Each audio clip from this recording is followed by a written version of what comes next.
Era uma manhã fria de outono em Montana, o tipo de silêncio que só existe nas montanhas, denso, quase palpável. Todd Orr, um homem acostumado à solidão das trilhas, caminhava pela floresta em busca de sinais de alces. Ele conhecia cada som, cada cheiro, mas naquele dia, o que o esperava era algo que ele jamais esqueceria. Com um spray de pimenta preso no cinto e uma faca na mochila, Todd seguiu pela trilha, gritando de tempos em tempos para não surpreender nenhum animal. Ele sabia o protocolo, sabia o que fazer em caso de encontro com um urso, mas teoria e prática são mundos diferentes, e logo ele descobriria isso da pior forma. No topo de uma encosta, a poucos metros à frente, uma ursa apareceu. 2 filhotes caminhavam atrás dela. Todd congelou. Era exatamente o tipo de situação que ele temia. Uma mãe protegendo seus filhotes. Ela olhou direto para ele, e em segundos, correu em sua direção com uma fúria avassaladora. Ele sacou o spray e disparou. A nuvem laranja preencheu o ar, e por um instante parecia que funcionaria, mas a ursa atravessou a fumaça e o atingiu em cheio. Todd foi lançado ao chão. O mundo virou borrado. Dentes e garras rasgavam suas costas, seu braço. Ele se encolheu, protegeu o pescoço, ficou imóvel. Era a única chance. A ursa mordeu forte seu ombro. Ele sentia a pele sendo arrancada, sentia o calor do sangue escorrendo, mas não gritou. Ficou imóvel, de bruços, fingindo estar morto. Depois de alguns segundos eternos, ela finalmente foi embora. E Todd estava vivo, dolorido, coberto de sangue, mas consciente. E sozinho, ele se levantou. Os músculos ardiam, o corpo inteiro latejava, mas ele precisava sair dali. Precisava chegar ao carro, que estava a mais de 4 quilômetros de distância. Começou a caminhar, sem saber o quanto de sangue ainda tinha no corpo. Cada passo era uma luta, mas a floresta ainda não tinha terminado com ele. Menos de 10 minutos depois, o som. Galhos quebrando, folhas se movendo. Ela voltou, a mesma ursa, e dessa vez, Todd nem teve tempo de usar o spray. Ela o jogou ao chão de novo, e o alvo agora era a cabeça.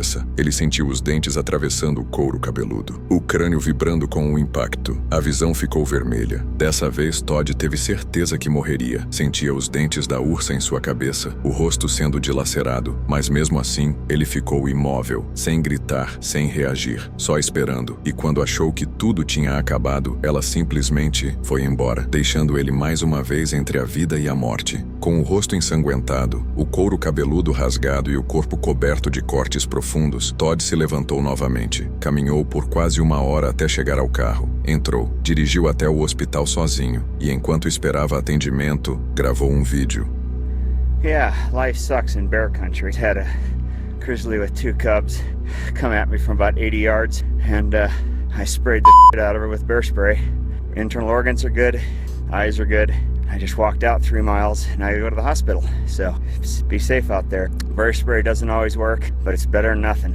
O rosto aberto, a voz calma, contando o que tinha acontecido. A gravação viralizou no mundo inteiro. Todd se tornou símbolo de sobrevivência. Recebeu mais de 200 pontos na cabeça e ombro. Perdeu sangue, parte da audição, mas manteve a vida. E mais impressionante, ele diz que voltaria a andar pelas trilhas, porque ama a floresta, mesmo depois de tudo que ela fez com ele. Agora me diz, se fosse você no lugar dele enfrentando um dos predadores mais temidos do mundo, você teria sobrevivido? Ou mais importante, você teria coragem de voltar para a floresta depois disso? Comenta aqui.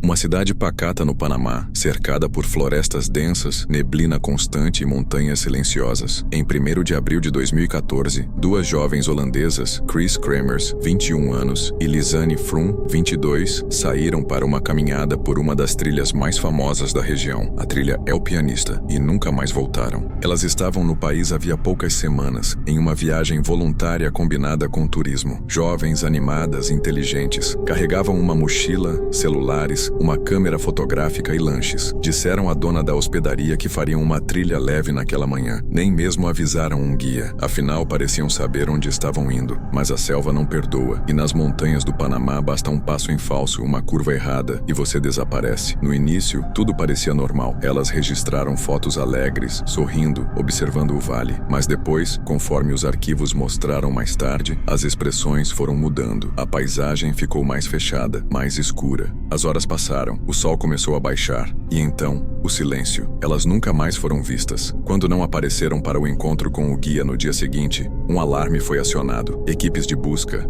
cães farejadores, drones, nada, nenhum rastro, nenhum grito, nenhuma pegada. Era como se a floresta tivesse engolido as duas. 10 dias depois, o primeiro sinal. Uma mochila foi encontrada boiando em um rio, quilômetros abaixo da trilha. Dentro estavam os celulares e a câmera fotográfica, estranhamente secos, limpos e organizados. As fotos recuperadas mostraram que, após a caminhada, algo aconteceu. Muitas imagens noturnas, árvores, riachos, escuridão. Meses se passaram e o que era esperança virou tragédia. Fragmentos ósseos das duas jovens começaram a ser encontrados em pontos diferentes da mata. Um pedaço de pé ainda estava com a meia calçada, um quadril, um pedaço de costela, tudo espalhado, como se a floresta tivesse desmembrado o mistério. A polícia declarou que foi acidente. Teriam se perdido, talvez caído em uma ravina, morrido de fome ou hipotermia. Mas até hoje, muitos não acreditam nessa versão. Por que os ossos estavam tão limpos? Quem organizou a mochila? Por que alguém tentou destravar os celulares por dias após o desaparecimento? Houve suspeitas de envolvimento de moradores locais. Uma das últimas fotos mostra Chris com uma expressão séria, assustada. Há quem diga que elas viram algo que não deveriam. Há quem acredite que foram perseguidas, capturadas e que a floresta apenas escondeu o que aconteceu de verdade. Até hoje, o caso continua sem resposta, sem testemunhas, sem confissão, apenas uma trilha silenciosa, uma câmera cheia de fotos e duas vidas que desapareceram no coração da selva panamenha. Agora me diz,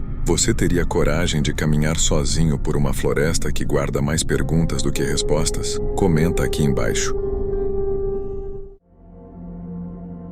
Em maio de 2025, o fotógrafo e montanhista brasileiro Edson Vandeira, de 36 anos, embarcou para o Peru com um objetivo claro: registrar imagens inéditas do nevado Arteson Raju, uma das montanhas mais desafiadoras da Cordilheira Blanca. Edson era conhecido por suas expedições em locais remotos, sempre buscando capturar a beleza selvagem e pouco explorada da natureza. Ele já havia enfrentado trilhas no Himalaia, Andes e Antártida, sempre acompanhado de amigos ou guias experientes, mas desta vez escolheu uma rota mais técnica e isolada, acompanhando apenas 2 montanhistas locais, confiando em sua experiência e preparo. O clima no início da expedição era ameno, com céu azul e ar fresco, mas a montanha guardava segredos que ninguém poderia prever. Os primeiros dias foram marcados por longas caminhadas em meio a geleiras, rios congelados e penhascos rochosos. Cada passo exigia atenção redobrada. O solo era instável, coberto por neve fresca e gelo escorregadio. O ar, rarefeito, tornava a respiração difícil, e o silêncio da montanha era absoluto, interrompido apenas pelo som distante do vento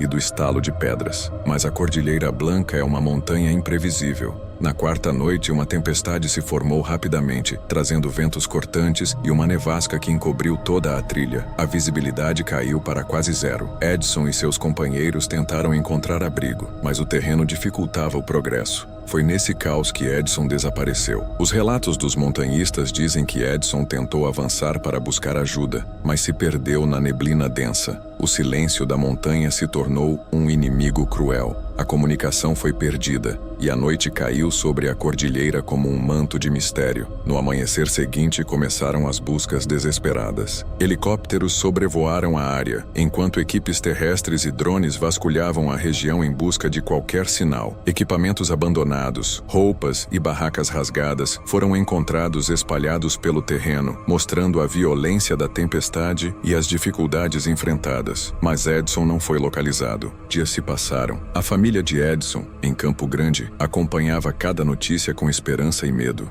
O fotógrafo, que sempre enfrentou a natureza com respeito e coragem, agora enfrentava sua maior luta. Em redes sociais, amigos e admiradores espalhavam mensagens de apoio e pedidos de orações. Finalmente, após 2 semanas, a busca foi encerrada oficialmente pelas autoridades peruanas, que concluíram que Edson não resistiu às condições extremas da montanha. Seu corpo nunca foi encontrado, mas seu legado permanece vivo nas imagens impressionantes que deixou para trás e na lembrança de todos que o conheceram. Este caso reacendeu debates sobre a segurança em expedições de montanhismo e a importância de preparo físico, equipamentos adequados e acompanhamento especializado. Também mostrou como a natureza pode ser bela e ao mesmo tempo implacável, exigindo respeito absoluto.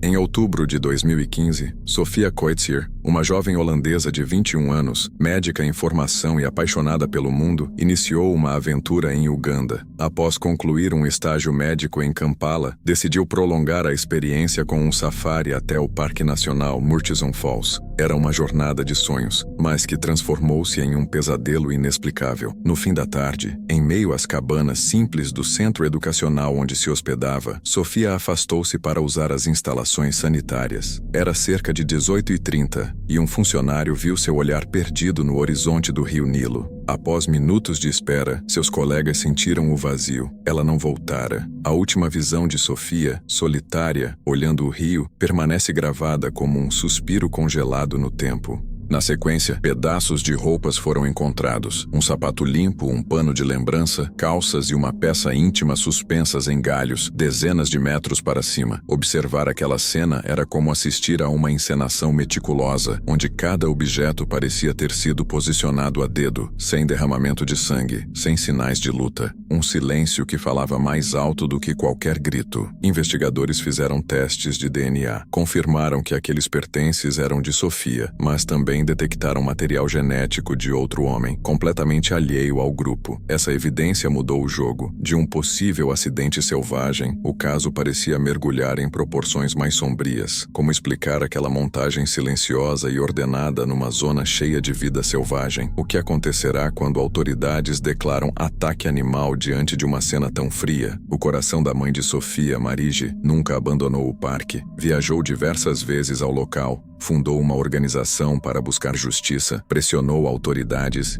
e cobrou reabertura das investigações. Seu olhar era de quem ainda espera respostas. Cada falha nos relatos oficiais alimentava sua determinação. Meses depois, o caso ganharia repercussão internacional. Programas de TV holandeses resgataram a história, polêmicas ressurgiram e novos olhos se voltaram àquela trilha silenciosa. Em 2023, o caso foi reaberto pela polícia de Uganda, mas nada mudou na solidão de Sofia. O julgamento contra o guia que a levou no safari mostrou falhas. Ele não tinha licença adequada e ignorou alertas sobre seu comportamento. Um oficial que havia dito ter visto Sofia fora de seu estado normal naquela noite foi chamado novamente a depor. O quadro complicou-se. Crises de saúde mental passadas, lampejos de comportamento preocupante e falta de regulamentação construíram uma narrativa incompleta, onde o perigo humano parecia tão concreto quanto o animal. Até agora, o mistério persiste sem solução. Uma jovem apaixonada, desaparecida sem explicação num lugar selvagem. Uma cena organizada demais para ser natural, crimes não explicados e uma família que continua a lutar.